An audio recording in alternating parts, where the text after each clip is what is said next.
안녕하십니까. 반갑습니다. 주일에 이렇게 예배하며 함께 찬양하는 귀한 자리에 함께 모여서 감사합니다. 방학이 본격적으로 시작되고 있는 것을 알고 있는데요. 여러분들 방학 동안에 영육간에 성장하는 귀한 시간이 되시기를 바랍니다. 우리 인사 그렇게 할까요? 우리 방학 동안에 성장합시다. 이렇게 인사할까요? 우리 방학 동안에 성장합시다. 우리 봄학기 제가 청년과 대학생들을 위한 말씀으로 계속 나누고 있습니다. 오늘은 17번째 말씀으로 그대 기쁨의 열쇠를 가졌는가 하는 제목으로 말씀드리겠습니다. 잠깐 기도하겠습니다. 천지 만물을 말씀 한마디로 창조하시되 특별히 우리를 인간을 사랑하셔서 인간을 하나님 형상으로 만드시고 또 하나님의 귀한 뜻과 목적을 두시고 인도해 가시는 우리 하나님 감사합니다. 우리가 죄로 인해 고통하고 또 방황을 하고 또 길을 찾지 못하고 헤매일 때 우리를 버려두지 아니하시고 찾아오셔서 하나님의 회복의 길로 인도해 가시는 것 또한 감사합니다. 지금 젊은 날에 이 하나님의 인도하심이 있어서 이렇게 주님 앞에 나와 예배할 수 있음도 또한 감사합니다. 하나님, 그러나 우리는 자주 인생의 기쁨과 또 행복의 길을 찾지 못하고 방황할 때가 있습니다. 이 시간 귀한 말씀을 통해서 에덴에 하나님이 주셨던 그 행복의 열쇠들 다시금 돌아보게 하시고 우리 삶에 다시금 찾아서 회복하는 귀한 은혜가 있기를 소망합니다. 주님의 성령께서 이 시간 임재하여 주시고 당신의 말씀이 밝히 드러나도록 역사해 주시옵소서. 예수 그리스도의 이름으로 기도했습니다. 아멘. 우리는 누구나 행복해지고 싶습니다. 또 기쁨이 넘치는 삶을 살고 싶습니다. 그런데 많은 사람들에게 있어서 기쁨 또 이 행복이라는 것은 내 손에 이렇게 잡히기보다는 저 멀리 이렇게 떨어져 있는 것으로 느껴질 때가 참 많습니다. 그래서 많은 사람들이 기쁨과 행복의 조건이 뭘까? 또 기쁨의 도구는 어디에 있을까? 그리고 그런 것들을 찾아서 그거를 충족시키기 위한 삶의 몸부림을 치고 있는 것 같습니다. 근데 성경에서는 조금 다르게 접근합니다. 성경의 입장은 행복과 기쁨은 어떤 결과라고 말합니다. 추구함으로 얻는 것이 아니고 우리가 마땅히 서 있는 자리에 서야 할 그때에 결과적으로 따라오는 것이라는 것입니다. 그러므로 행복과 기쁨은 많은 사람들이 그러하듯이 내가 행복을 추구하면 기쁨을 추구하면 그게 어떤 조건에 의해서 내게 오는 그런 것이 아니라는 것이죠. 오히려 우리가 누리는 삶의 열매라는 것입니다. 문제는 우리가 그 기쁨으로 가는 문을 잃어버렸다는 것입니다. 우리는 그 문을 찾아 그 문을 열어줄 열쇠가 필요합니다. 오늘 말씀은 그 열쇠가 무엇인지를 우리에게 확인해주고 있습니다. 오늘 본문에 근거해서 세 가지 열쇠를 나눠보고자 합니다. 첫 번째 열쇠는 하나님의 임재입니다. 창세기 2장은 1장의 천지창조에 대한 기록 이후에 인간 창조를 클로즈업해서 보여주고 있습니다.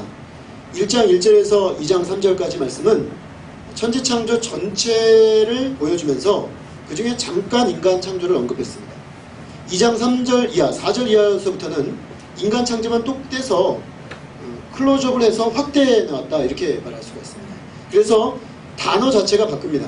1장 1절부터 2장 3절까지는 엘로힘 하나님을 말하고 있다면 2장 3절부터는 여호와 하나님을 단어를 달리 사용합니다.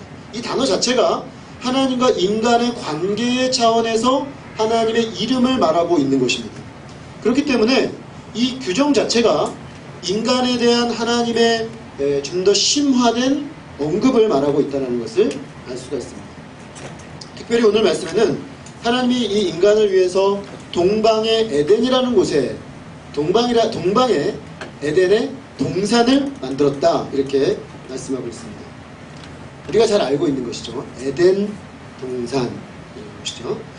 이 에덴이라는 말은 조이, 기쁨이라는 의미를 가지고 있습니다. 그러므로 하나님이 인간을 창조하시고 동산을 만드시고 두셨던 그 에덴은 기쁨의 동산, 이었다는 것입니다. 이 에덴 동산을 살펴보면은 원래 인간이 타락하기 전에 지금 우리는 실낙원에 살고 있죠. 러스트 파라다이스. 동산을 잃어버렸습니다. 그 기쁨의 동산을 잃어버리고 이 황폐한 땅에 흩어져 살고 있는데, 원래 우리 인간들이 살았던 기쁨과 행복의 원형이 뭐냐, 그걸 우리에게 보여주고 있는 것입니다. 에덴 동산을 우리가 살펴보면은 특징이 있는데, 나무가 아주 많았습니다. 나무들의 특징은 보기에 아름답고 먹기에 좋은 나무들이 많았다고 되어 있습니다. 그리고 동산 중앙에 아주 특별한 나무 두 개가 있었는데, 생명을 주는 나무, 생명나무가 있고, 그 다음에 또 하나는 선악을 알게 하는 나무가 있었다, 이렇게 되어 있습니다.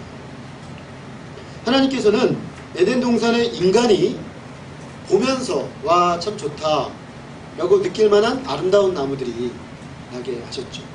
참 사람은 미적인 존재입니다. 아무리 둔감한 사람도 아름다운 것에는 반응하는 경향이 있습니다. 전 제가 저 자신을 볼 때 그렇게 뭐 예술적 감각이 뛰어나다거나 그런 생각을 전혀 하지 않습니다. 전혀 그쪽 계통은 저랑 관계가 별로 없기 때문에. 그런데도 얼마 전에 지난주 월요일에도 제가 충북 증평에 무슨 모임이 있어서 갔는데, 거기가 수목원이었어요. 완전 깊은 산속에 들어가서 나무들 사이에 있는데, 그 나무들을 이렇게 보고 있자니 적잖이 위로가 되었습니다. 그 나무들이 주는 푸르름, 그 내뿜는 어떤 자연의 공기, 뭐 그런 것들이 제 육체와 영혼에 쉼이 되는 걸 봤어요. 사람은 그런 어떤 보기에 아름다운 것이 중요한 겁니다. 하나님은 에덴 동산을 만들어 놓으시고 황량하게 만들어 놓으지 않으셨어요. 아주 보기에 아름다운 나무들을 울창하게 해놓은 것입니다. 그래서 인간들이 거기 살면서 하나님의 그 풍요로움, 부요함을 누리도록 하신 것이죠. 또 먹기에 좋은 나무들이 많았다고 했습니다. 손만 내밀면 따먹을 수 있는. 그래서 먹는 문제가 해결되도록 하셨죠. 그래서 먹고 사는 문제에 매여 살지 않고 하나님의 부요함에 언제든지 손을 내밀어 누릴 수 있도록 하셨습니다. 그리고 또 거기 보니까 강이 흘렀는데요. 동산에서 발원하여 동산을 휘감아 돌고 네 갈래로 흘러갔다라고 되어 있습니다. 그러니까 동산 자체가 물이 풍성한 곳이었다는 것이죠. 그리고 그 풍성한 물이 동산 바깥으로 흘러내려갔는데, 그 각각의 강의 이름이 비손강, 기혼강, 히데겔강, 유브라데강. 여기서 히데겔하고 유브라데는 오늘날 티그리스, 유프라테스랑 같습니다. 그래서 에덴 동산이 거기 어디쯤 있지 않았을까라고 생각들을 하고 꼭 찾는 사람들이 있죠. 찾으려고 하는 사람들이 있는데 창세기 3장까지 공부를 안 했기 때문에 그래요. 창세기 3장을 보면 못 들어가도록 막아놨습니다. 우리가 어떻게 찾을 수 없는 그 공간이 됐고, 또 결정적으로 6장에 가면 노아 홍수가 일어났는데 전지구적 현상이었다고 본다면 훼손되었겠죠. 그러니까 결국에는 하나님이 본래 태초에 인간에게 주셨던 그 아름다운 에덴은 상실된 상태. 그런데 그 본래의 어떤 곳, 어떤 그 장소는 분명히 지상의 한 곳에 만들어 놓은 장소였다는 것은 분명한 것입니다. 이 에덴 동산의 아주 흥미로운 것은 강들이 흘러가는 그 땅들의 특징인데, 보석과 금이 아주 많았다는 것입니다. 그래서 순금, 베델리엄, 호마노, 온갖 금과 보석들이 에덴 동산 곳곳에 반짝반짝 빛나는, 금이 빛나는 땅이었습니다. 에덴을 생각할 때 이 정도 묘사만으로도 참으로 풍요롭고 풍성한 땅이었겠구나라는 것을 알 수가 있습니다. 우리는 오늘 이 에덴 동산의 묘사를 보면서 크게 보아서 두 가지 사실을 확인해 볼 수가 있습니다. 하나는 하나님께서는 인간을 특별히 하나님의 형상을 따라 빚으셨을 뿐만 아니라 그들을 위한 특별한 선물을 준비하셨다는 것입니다. 마치 자기 자녀를 위해 최고의 환경을 예비해 놓기를 바라는 부모의 마음과 같습니다. 모든 부모는 자식들이 최고의 환경에서 살기를 바라죠. 제가 부모가 되보니까 그래요. 내가 능력이 있다면, 가능하다면 가장 좋은 환경에서 먹고 입고 살고 누리기를 바라는 게 부모의 마음입니다.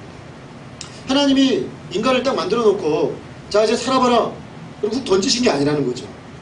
최고의 환경을 만들어 놓고 야 이 부유함을 네가 누리기를 바란다 이런 마음이시라는 거죠. 이 창세기 에덴 동산의 묘사는 하나님이 우리 인간을 만들었을 때 어떤 마음으로 만들었는가 하는 것을 매우 잘 보여주고 있습니다. 하나님의 우리 인생을 향한 마음은 이처럼 풍성한 사랑 또 공급하고자 하는 열망으로 가득 차 있습니다.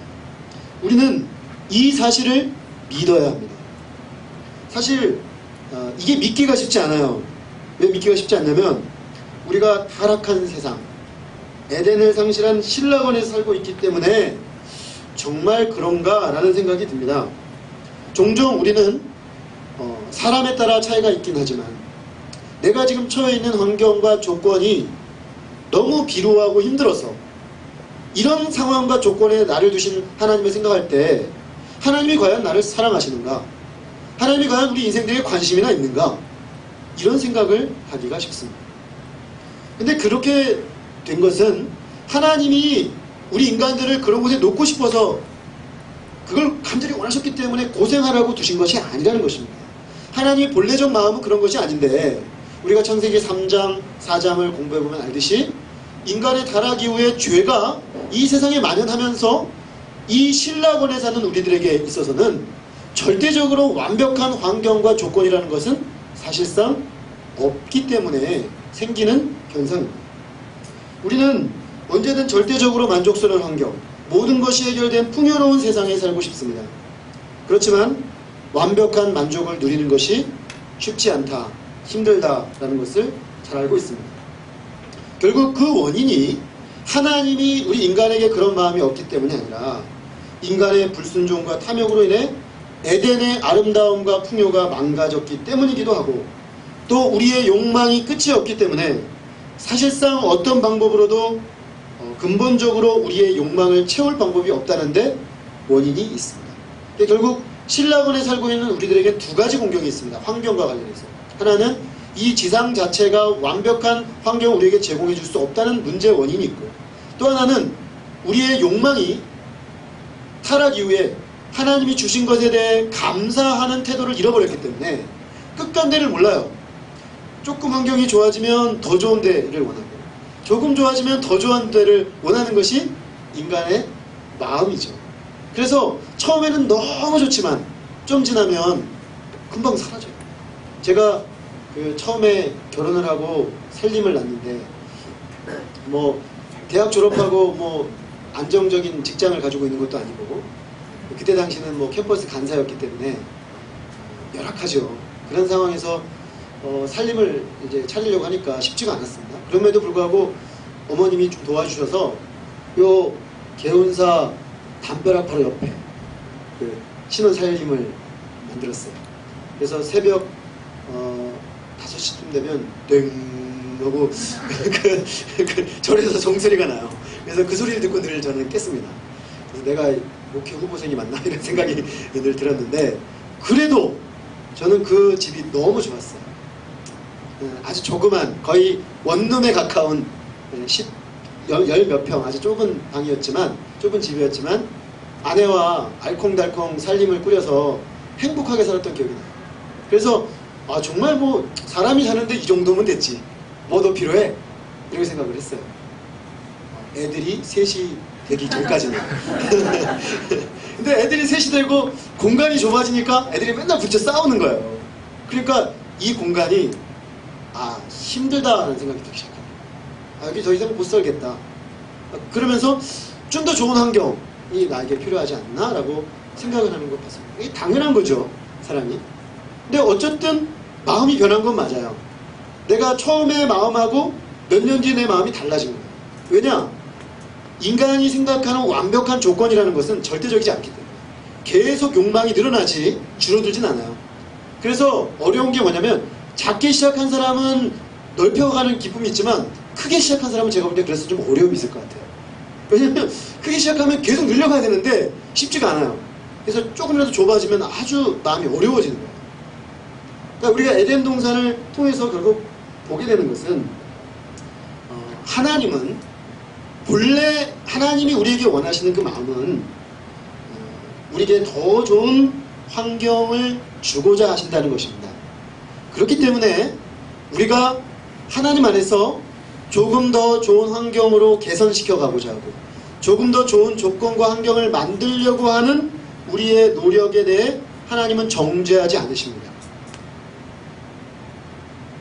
당연한 거 아니에요? 이렇게 쳐다보실 수 있는데 종종 어렵다 보면, 생활이 너무 어렵다 보면, 또 그냥 이 상황에서 하나님이 견디기를 원하신다고 느껴질 때면 하나님이 우리가 좀 더 좋은 환경으로 사는 걸 원치 않으시는 거 아니야? 이렇게 생각할 수가 있습니다. 지금 내가 살고 있는 삶의 조건보다 더 좋은 조건을 만들어가는 걸 하나님 싫어하시는 거 아니야? 아니라는 것이죠. 하나님 그거 괜찮아 하십니다. 여러분들 조금 더 좋은 조건을 얻기 위해 노력하시는 것들, 애쓰시는 것들, 그런 것을 구하시는 것 자체는 사실 하나님의 성품에 비춰봤을 때 전혀 문제가 없습니다. 또 때로 절대적이고 또 완벽하고 만족스러운 환경이 또 조건이 우리에게 주어지지 않을지라도 한 가지 우리가 믿어야 돼요. 하나님이 우리를 향한 마음은 그런 것은 아니다라는 사실을 믿어야 한다는 것입니다.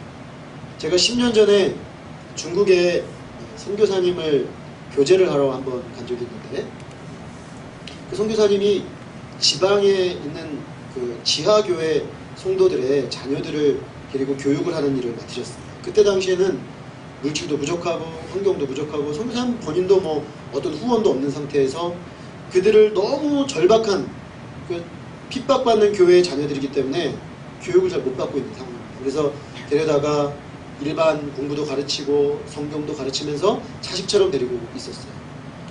근데 제가 가보고 너무 충격을 받았어요. 10년 전이었지만 그래도 수도였기 때문에 그 도심은 굉장히 멋졌어요. 높은 고층 빌딩이 있고 그래서 거기 굉장히 수준 있는 사람들이 많이 살고 있었는데, 저는 처음에 그 친구들이 공부하는 곳을 이렇게 딱 갔는데 그 아파트로 가길래 아파트 어딘가 보다 그랬는데 그게 아니고 아파트가 따로 있고 그 옆에 지하 거주지가 있더라고요. 전 그런 곳이 있는지 생각도 못했습니다. 그래서 한참을 어두컴컴한 지하 거주를 밑으로 들어가니까 거기에 있는 거예요. 거기에 우리 학생들이 다닥다닥 침대를 놓고 있는데 눈물이 왈칵 쏟아지더라고요.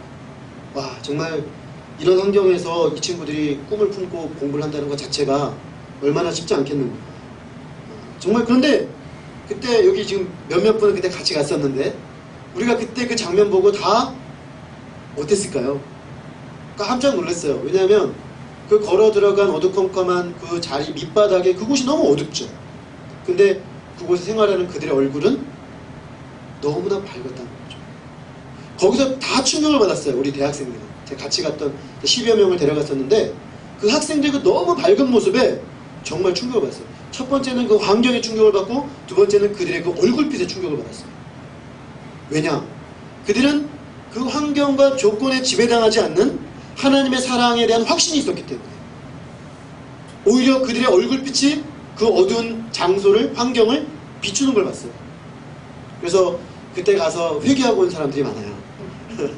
내가 얼마나 좋은 환경에서 풍요롭게 살고 있는가, 정말 내가 얼마나 감사가 없는가, 내가 얼마나 본질적인 기쁨과 감사를 놓쳤는가. 새롭게 학교 생활하고 그런 경험들이 많이 있습니다. 우리가 절대적으로 완벽하고 만족할 만한 공간이 있다면 좋겠죠. 그러나 그렇지 못할지라도 하나님의 우리를 향한 사랑이 우리의 환경과 조건 때문에 하나님의 사랑을 의심하게 해서는 안 된다는 것입니다. 에덴 동산이 우리에게 보여주고 있는 거죠. 왜? 지금 이 세상이 이렇게 된 것은 하나님의 마음, 하나님의 뜻 때문이 아니라 이 세상에 존재하는 어떤 모순과 죄악 때문이라는 것이죠. 그걸 우리가 균형 잡혀 이해를 할 필요가 있다는 것입니다. 다만 우리가 타락한 세상에 살고 있기 때문에 생기는 문제고, 하나님께서는 그리고 이런 세상을 버려두지 않으셨어요. 타락해서 버려진 세상을 그저 멀리서 보지 않으셨습니다. 예수 그리스도 하나님의 아들이 이 땅에 인간의 몸을 입고 이 세상으로 뛰어드셨습니다. 그리고 우리와 함께 하셨고 인간의 위치에 가장 낮은 자리까지 친히 낮아지셨습니다. 때로 우리를 또한 그런 환경에 두시기도 하시죠. 그런데 그런 시간들을 통해서 하나님의 더 온전하고 좋으신 뜻 가운데 인도하고자 하신다는 사실을 믿어야 합니다. 저는 예수님을 믿기 전 20년, 예수님을 믿고 나서 20년 이렇게 생각하는데, 예수님을 믿기 전 20년과 믿고 난 이후 20년에 제가 세상을 보는 관점의 근본적인 차이점은, 예수님을 믿기 전 20년은 제가 사는 삶의 조건이 저를 불행하게 했다는 거예요. 그게 저의 불행의 강력한 원인이었습니다. 가난함. 나는 좀 더 왜 부유한 가정에 태어나지 못했을까? 나는 왜 아버지가 일찍 돌아가셔서 내 친구들처럼 누리지를 못했을까? 뭐 이런 생각이죠. 특히 고등학교 때 아주 심했습니다.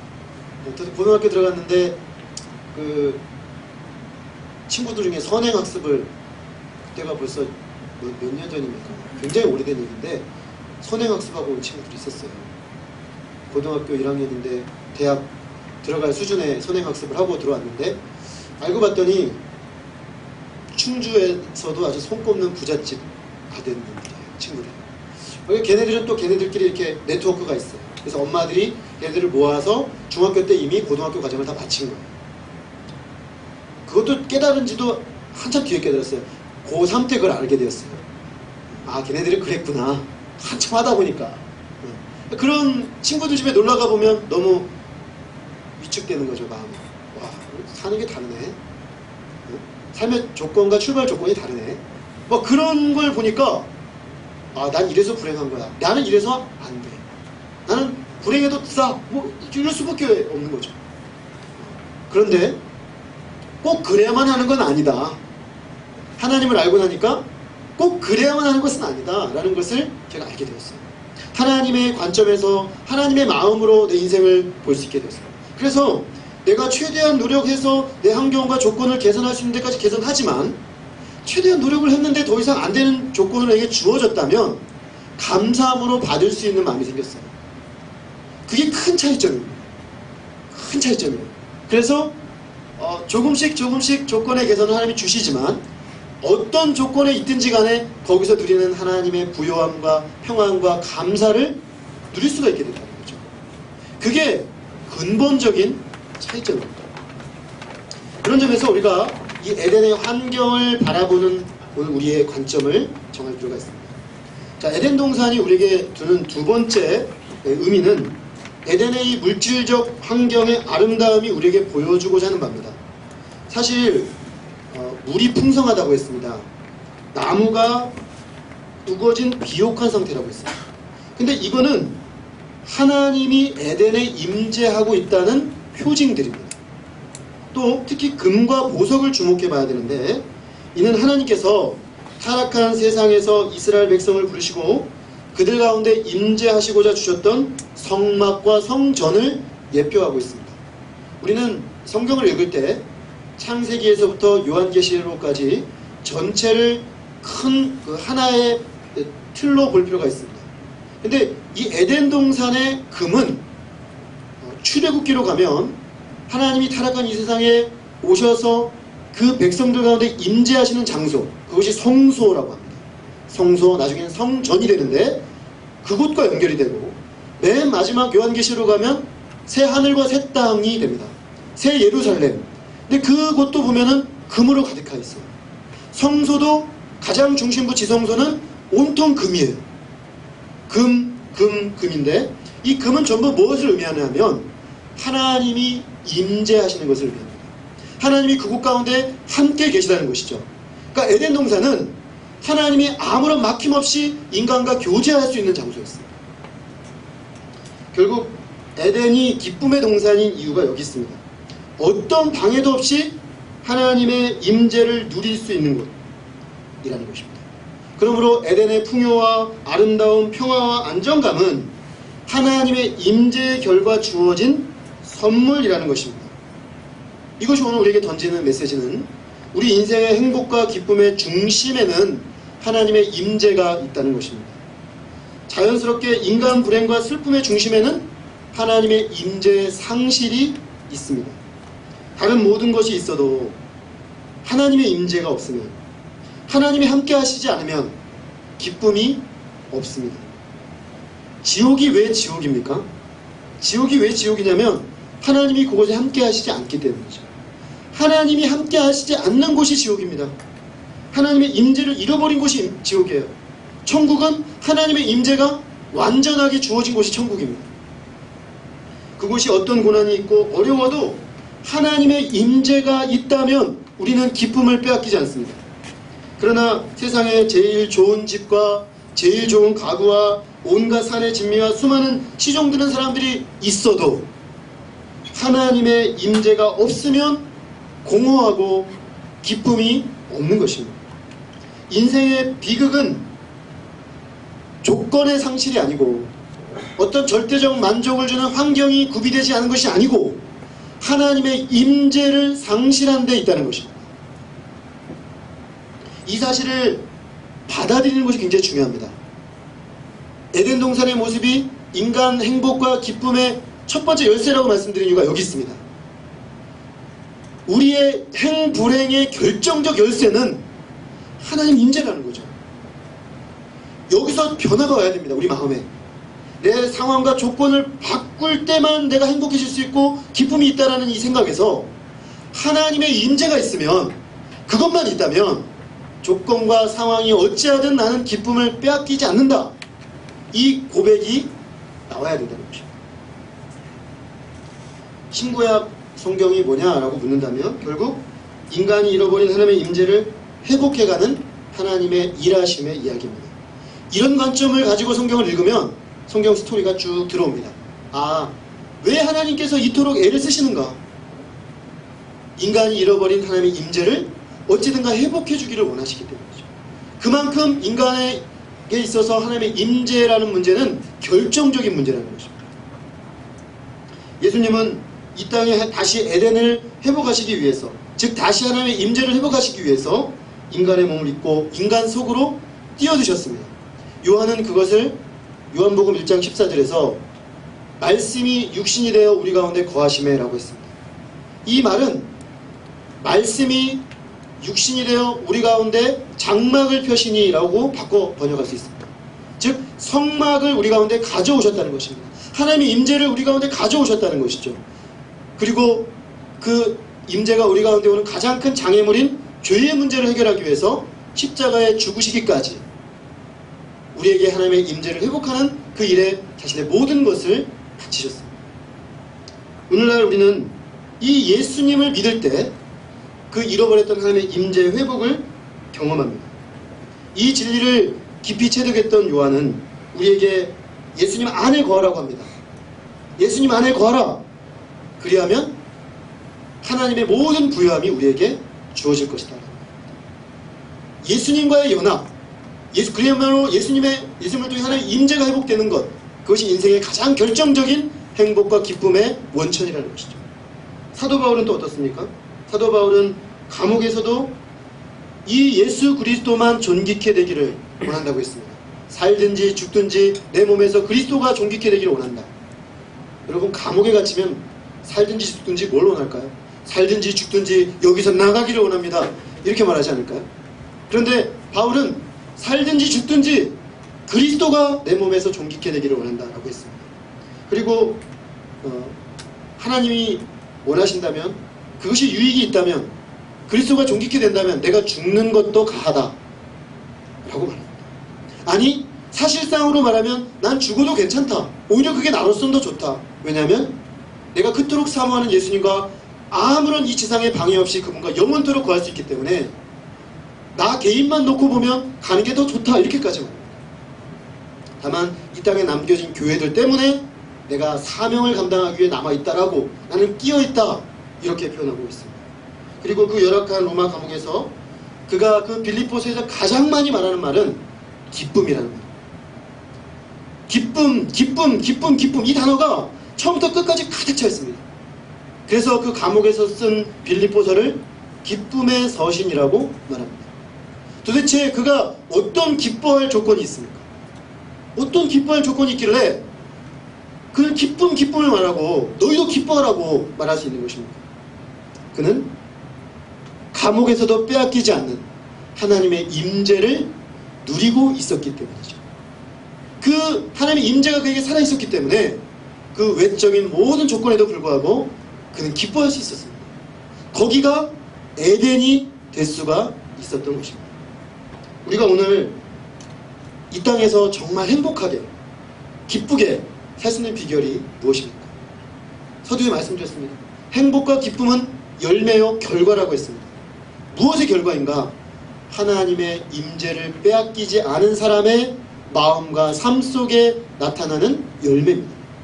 우리가 이 땅을 살면서 어떤 순간에도 하나님의 임재를 최고로 여기고 하나님의 임재를 얻고 누리는 일에 최우선 순위를 둘 수 있기를 간절히 기도합니다.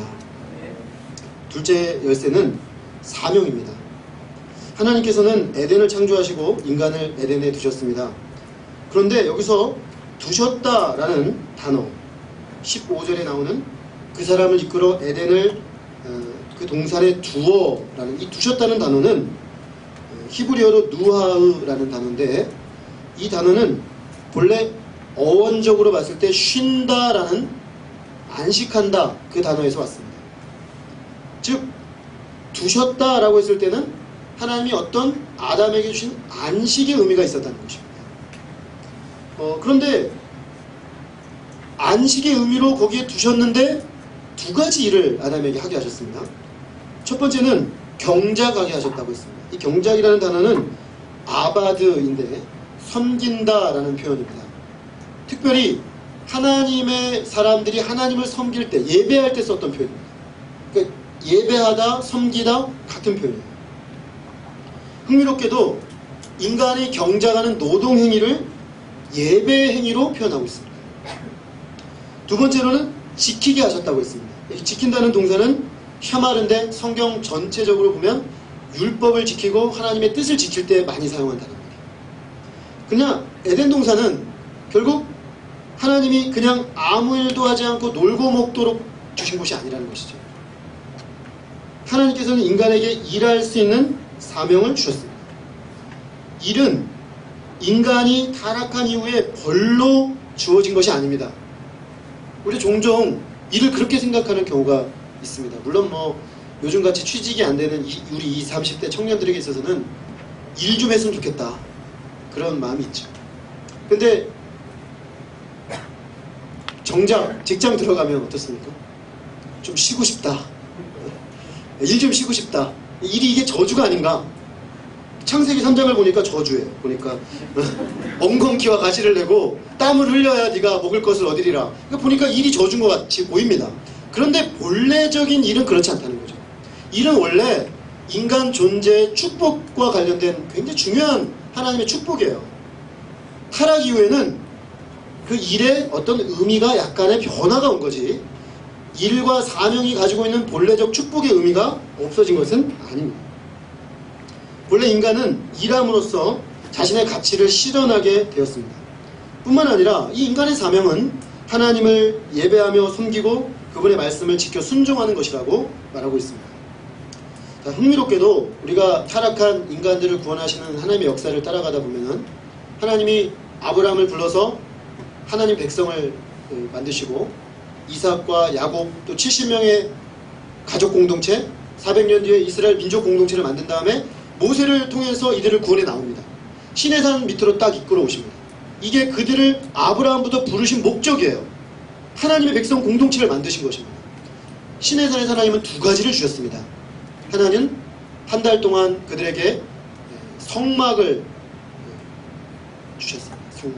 레위기를 보면 하나님과 만날 수 있는 제사 제도와 제사장 제도와 또 그들이 하나님을 정결한 백성이 되기 위해서 지켜야 될 율법들을 쭉 주시죠.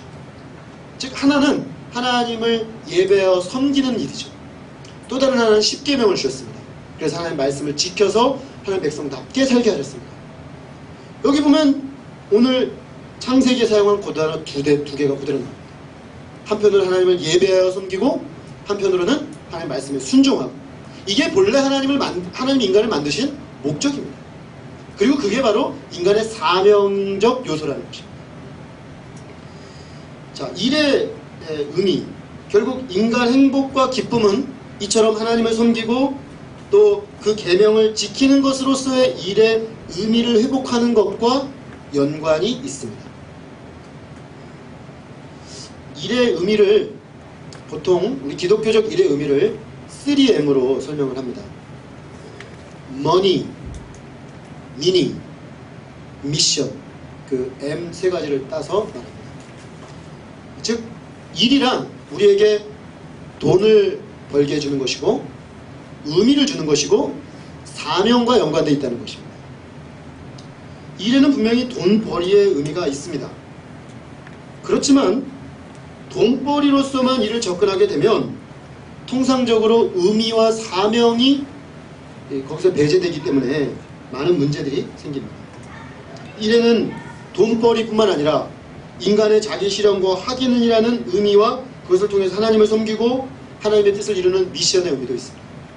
그래서 사실 이 땅을 살면서 가장 행복한 사람은 어떤 사람이냐면 정말 자기의 은사와 어떤 교육 배경을 가지고 일을 하는데 돈이 벌려요. 그 일을 하면서 내가 누군지를 확인해가면서 기뻐요. 근데 그 일이 하나님을 섬기며 또 하나님의 이 땅에서 내게 주신 뜻을 이루어가는 어떤 미션의 의미까지 있어요. 사명과 보편적 인간의 가치와 의미와 돈벌이까지 동시에 될 때 그 사람은 정말 그 일이 자기에게 복이 되는 사람이죠. 그 사람 행복하죠. 오늘날 청년들은 빨리 취업을 해서 일을 하는데 집중하기가 쉽습니다.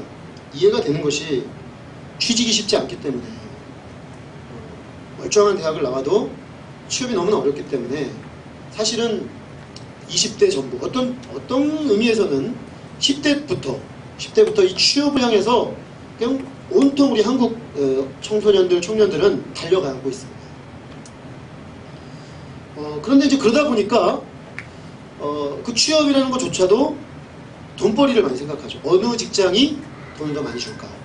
어떤 직장이 더 오랫동안 나를 보장해 줄까? 뭐 이런 것들을 가지고 좋은 직장, 나쁜 직장 이렇게 따지는 경향이 있습니다. 그러다 보니까 결국에는 미닝이라든가 미션이라는 측면에서는 내가 일을 선택할 때, 일을 찾아갈 때 많이 생각을 안 해요. 그 일이 정말 나에게 어떤 의미가 있는지, 그 일이 오늘 성경에서 말하고 있는 것처럼 하나님이 인간에게 부여하신 사명 수행과 어떤 연관이 있는지 전혀 고려하지 않기가 쉽죠. 왜냐하면 당장 돈벌이 할 수 있는 일자리 찾는 게 너무나 급하니까 그렇습니다. 그런데 이제 제가 그렇게 해서 직장을 얻은 30대 청장년층들을 이렇게 보면은 청년에서 장년으로 넘어가는 그죠? 그 층들을 이렇게 돕다 보면은 어떤 현상을 많이 보게 되냐면 온통 이 돈벌이에만 초점을 맞추고 심지어 교회에서 생활했음에도 불구하고 돈벌이로서 일을 접근했던 친구들은 그때부터 어려워져요. 왜냐하면 대부분의 시간을 보내는 그곳이 그 돈만 벌고 만다면 이게 예전 우리 선배들은 그래도요 돈벌이가 꽤 기쁨이 있었어요. 왜냐하면 월급 봉투를 만질 수가 있잖아요. 그죠? 월급 봉투를 딱 주면 적어도 그걸 들고 와서 집에 들어오는 순간까지는 뿌듯하단 말이에요. 그리고 뭐 결혼한 사람들의 경우에는 아내한테 여기 있어 이렇게 뭐 힘도 주고 자기가 일한 보람을 뭔가 느낄 수 있잖아요. 근데 요즘은 계좌로 들어와요. 그러니까 뭐 내가 일한 게 정말 어떻게 오는지 확인조차도 잘 안 되고 바로 사모님 통장으로 들어가니까 그래서 이게 내가 일을 해서 들어간 건지 원래 계속 들어가는 건지 알 수가 없어요. 그러니까 어떻게 보면 이게 돈벌이 보람이라는 게 굉장히 낮아진 거죠. 근데 사실은 하루 종일 거기서 산단 말이에요. 새벽 일찍 나가서 밤늦게까지 하루 종일 일하고 때 얼마나 시달리는지 모릅니다. 여러분들 제 직장 생활하고 있는 분들 이렇게 돕다 보면 정말 안쓰러워요. 이제 30대 중후반이 되면 중간 간부가 되는데요. 밑에서 치받습니다. 요즘 신입사원들이요 되게 힘들대요. 신입사원들이 위에 사람들보다 더 힘들대요. 여러분들 세대들이. 왜냐면 요즘 신입사원들은 하다가 싫으면 저 그만둡니다. 그래서 그냥 나간대요. 그러니까 잘 이렇게 돌봐줘야 돼요. 근데 위에서는 눌러요.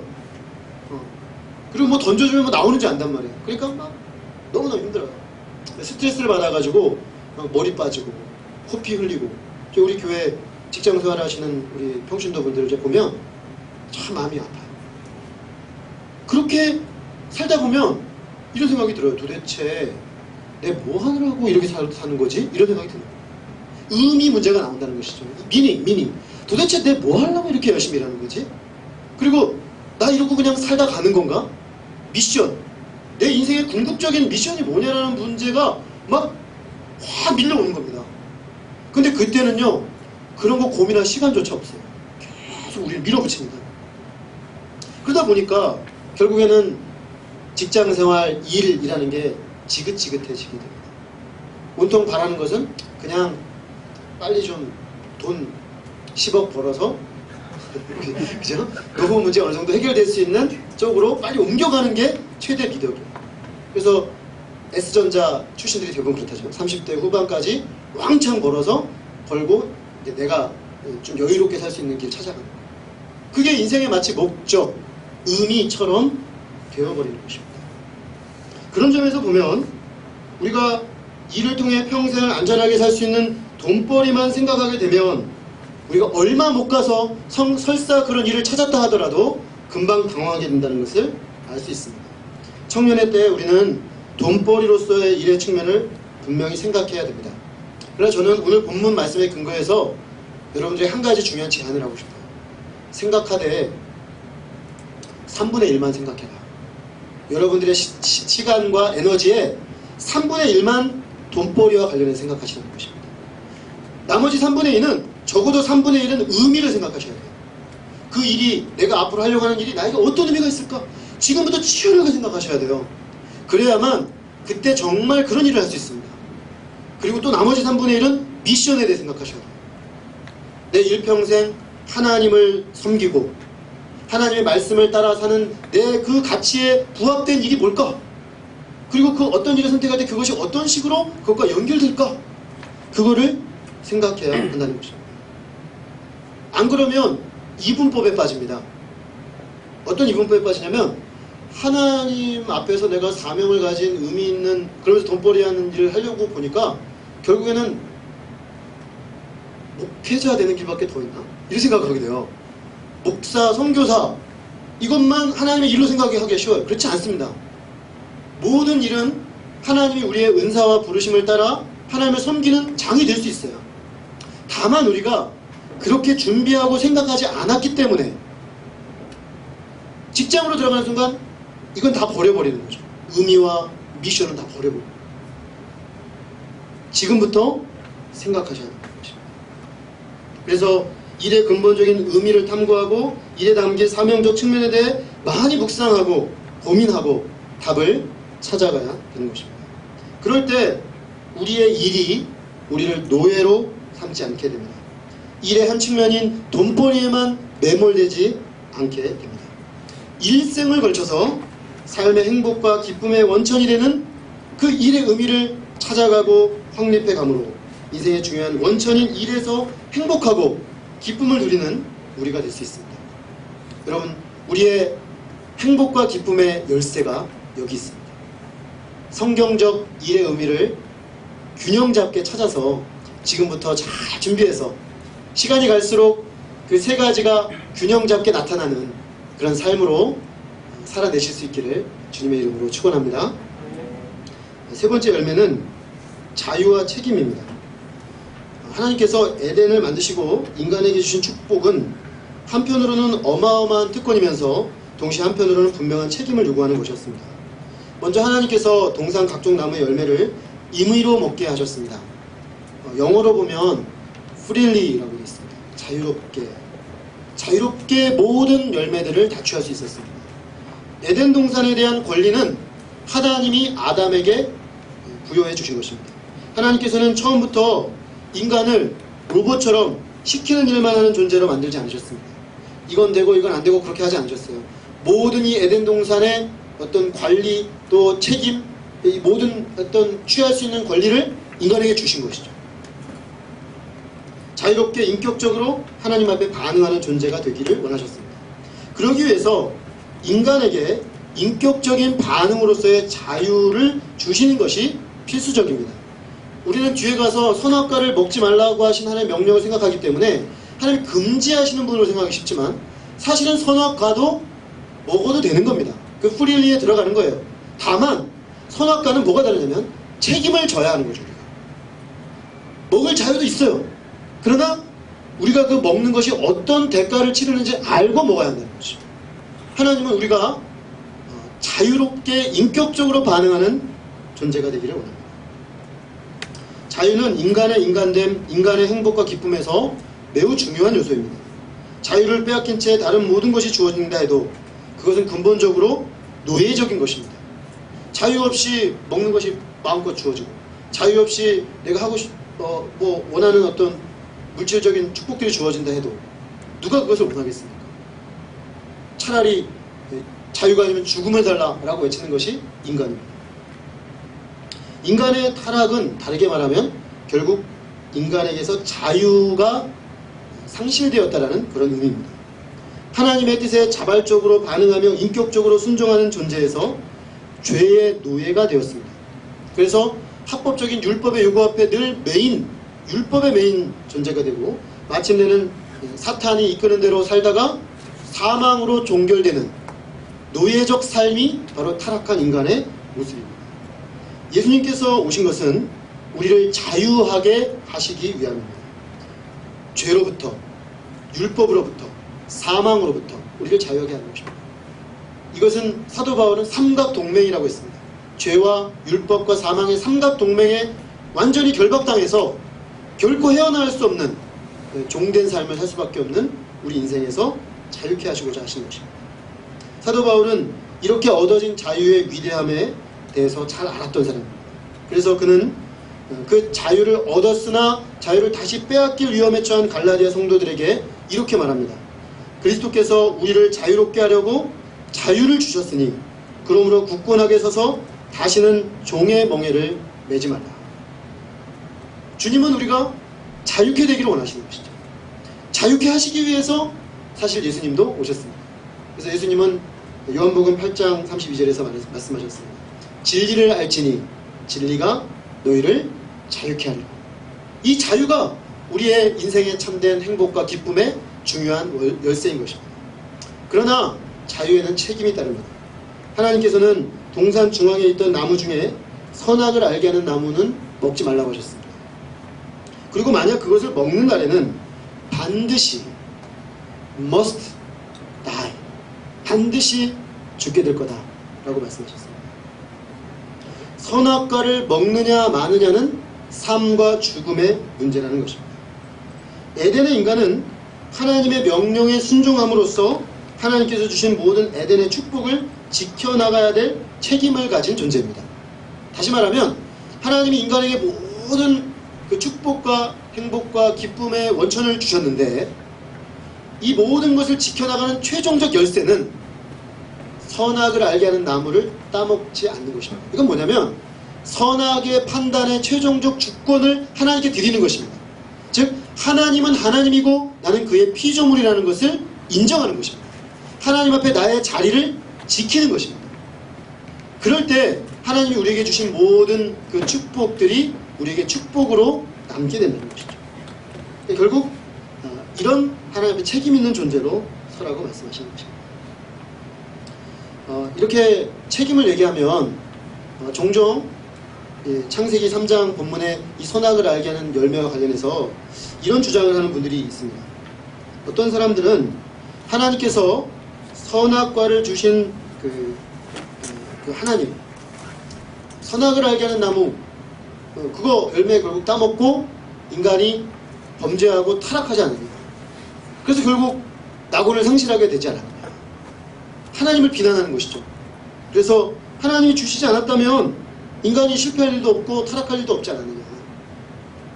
하나님이 선악과를 주신 데에 인간 실패의 책임이 있다는 식으로 말합니다. 그러나 이것은 하나님의 사랑과 자비의 크기가 얼마나 큰지를 헤아리지 못한 궤변입니다. 만약 애초부터 원천적으로 따먹지 못하도록 해놓았다면 인간은 자유 가운데 인격적 책임을 가진 존재가 될 수 없습니다. 원천적 불능이니까요. 로봇이죠, 로봇. 그래서 자동적으로 복종하는 존재. 하나님은 인간을 로봇으로 만들지 않고 인격적으로 반응하는 책임 있는 존재로 지으셨다는 것입니다. 그러므로 하나님은 우리가 하나님의 뜻에 순종하지 못할 수도 있지만 그럴지라도 우리 편에서 인격적으로 하나님의 뜻에 순종하며 살기를 바라셨습니다. 사실 이게 훨씬 더 큰 사랑입니다. 훨씬 더 폭이 넓고 깊은 사랑입니다. 왜냐하면 할 수도 있고 안 할 수도 있지만 그 아버지 하나님, 창조주 하나님의 마음을 헤아리고 감사함으로 자기가 자발적으로 복종하고 순종하고 따라가기를 원하시는 거죠. 여기는 인간에 대한 신뢰, 또 인간의 인간되기를 원하시는 하나님의 그 마음이 있는 것입니다. 이 하나님의 마음을 헤아리고 하나님 앞에 감사와 기쁨과 자원함으로 그 뜻에 순종하는 사람, 그런 사람들에게 에덴은 선물로 다가오는 것입니다. 사실 인간은 결과적으로 실패했습니다. 책임 있는 존재로 하나님 앞에 반응하는데 실패했어요. 그렇지만 하나님은 그 실패 가운데 또 다시 찾아오셨습니다.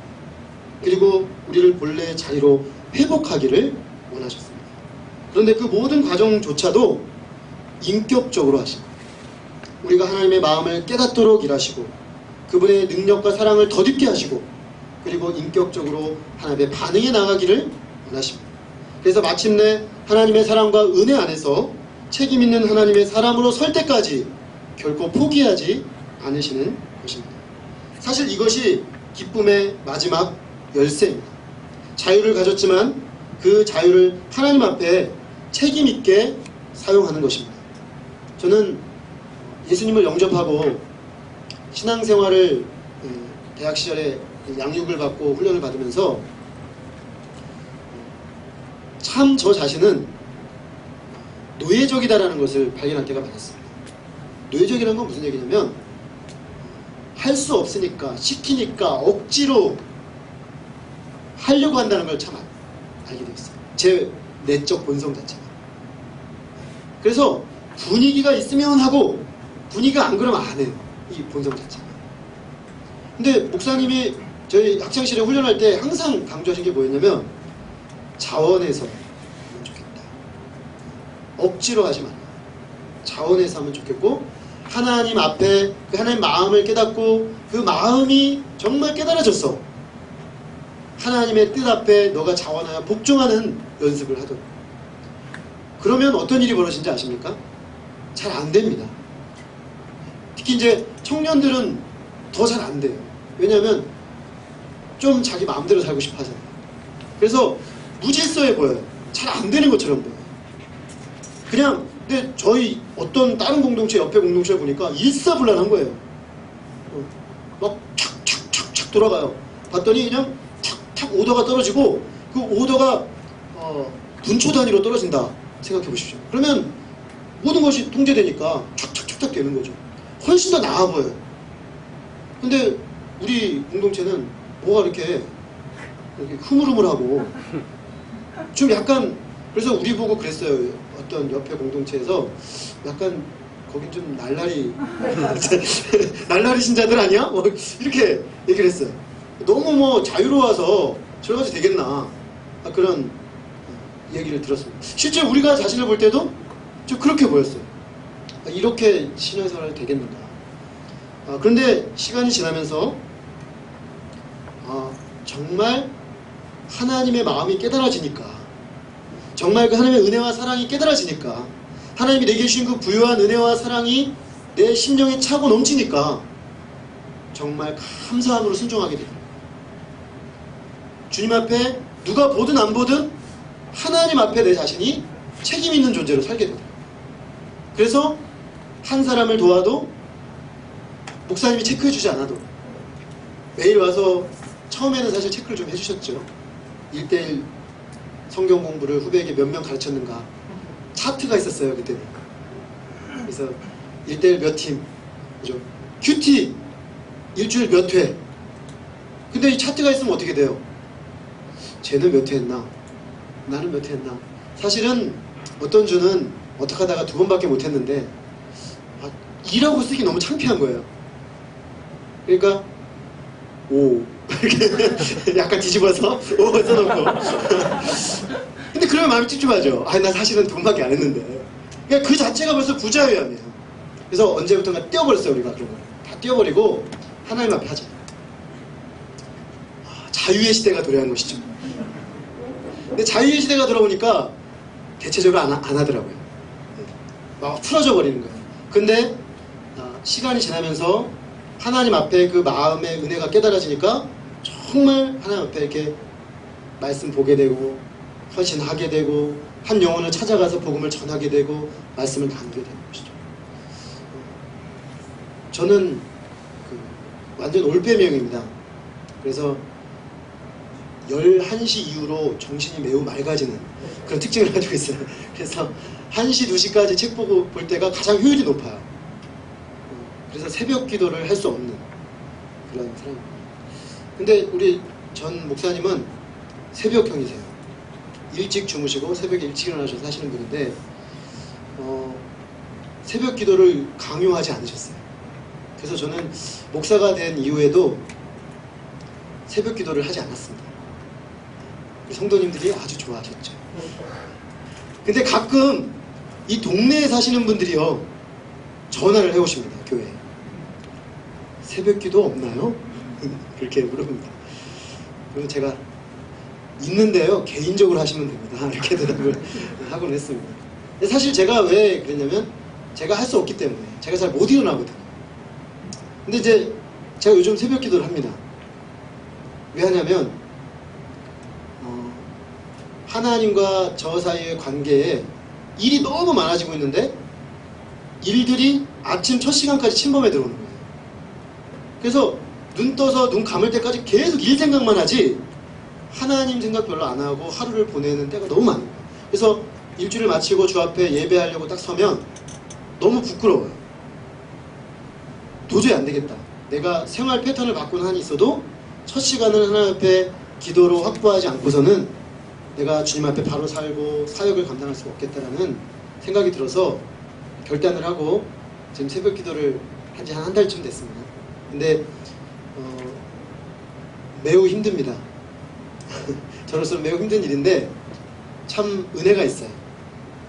하나님과 만나는 기쁨이 있고 주님 내가 더 멀리 했었던 부분들 더 깊이 교제하는 기쁨이 있고 아침 첫 시간 주님과 함께 내 하루를 이렇게 다 짚어가는 그런 기쁨이 있습니다. 사실은 그렇게 하지 않아도 돼요. 저는 안 해도 양심의 고통은 없습니다. 그러나 저 자신을 하나님 앞에 더 쳐서 복종시켜서 주님 앞에 아름다운 열매를 남기고자 하는 열망 때문에 제 습관과 제 본성을 거슬러서 그렇게 하는데 거기에 큰 기쁨이 있습니다. 큰 기쁨이 있어요. 제가 왜 이런 말씀을 드리냐면 하나님은 우리에게 자유를 주셨습니다. 예수 그리스도 믿고 그 은혜 안에서 여러분 자유하셔야 해요. 뭐 교회에서 분위기 때문에 친구들이 그러니까 목자님이 뭔가 요구하니까 그렇게 하지 마시고 정말 그리스도 안에서 자유함으로 신앙생활 하셔야 합니다. 그러나 그 자유가 또 다른 육체의 기회가 되거나 하나님을 기쁘시게 하지 않는 그런 쪽으로 가지 않도록 책임 있는 자세로 신앙생활을 하는 것이 진짜 기쁨, 진짜 행복의 원천이라는 사실도 기억할 필요가 있습니다. 분명히 우리 안에는 죄의 소욕이 있고 연약함이 있지만 하나님의 뜻에 나를 쳐서 복종시킴으로 그 뜻이 내 삶에 이루어질 때 오는 기쁨, 그 기쁨이 있습니다. 근데 이런 기쁨은 해본 사람만이 알아요. 하지 않아도 되는데 기꺼이 내가 주님의 뜻 앞에 나를 쳐서 복종시켜 볼 때 오는 기쁨, 꼭 그렇게 하지 않아도 되는데 내가 주님을 기쁘시게 하기 위해서 내 마음으로 기쁨으로 순종할 때 오는 그 기쁨, 그 기쁨이 있다는 것이죠. 사도 바울은 그런 세계를 이렇게 말합니다. 형제들아, 너희가 자유를 위하여 부르심을 입었으나 그러나 그 자유로 육체의 기회를 삼지 말고 오직 사랑으로 서로 종노릇하라. 하나님의 하나님 되심을 인정하고 이웃을 섬기는 일에 너 자신을 쳐서 복종시키라는 것입니다. 이게 진짜 행복, 진짜 기쁨이라는 것입니다. 주님께서 주신 자유 안에서 사랑 가운데 자유함으로 하나님과 이웃을 위해 기꺼이 종노릇하는 사람, 그 사람은 하나님께서 자신을 통해 이 땅에 이루어가시고 회복하시는 놀라운 일을 내 삶 속에 확인해가는 사람들이 알지 못한 기쁨을 누리게 되는 것입니다. 한 분 한 분이 이런 기쁨에까지 나갈 수 있기를 간절히 기도합니다.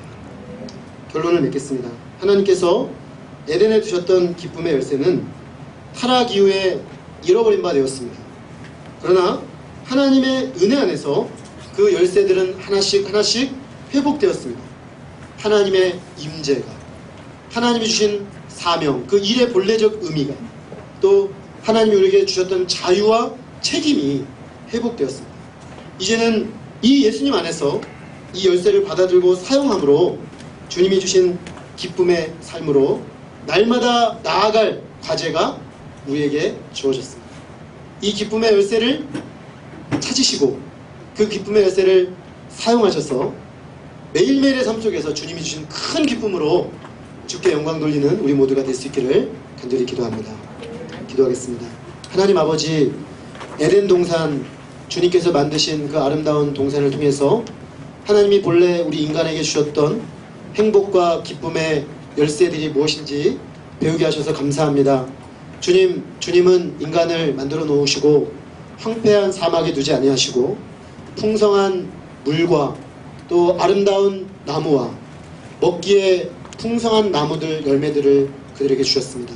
그리고 보기에 아름다운 보석들이, 특별히 금이 풍성하게 널려있는 그런 에덴 동산을 그들에게 만들어서 주셨습니다. 하나님, 이것이 우리 하나님 아버지의 마음인 것을 깨닫습니다.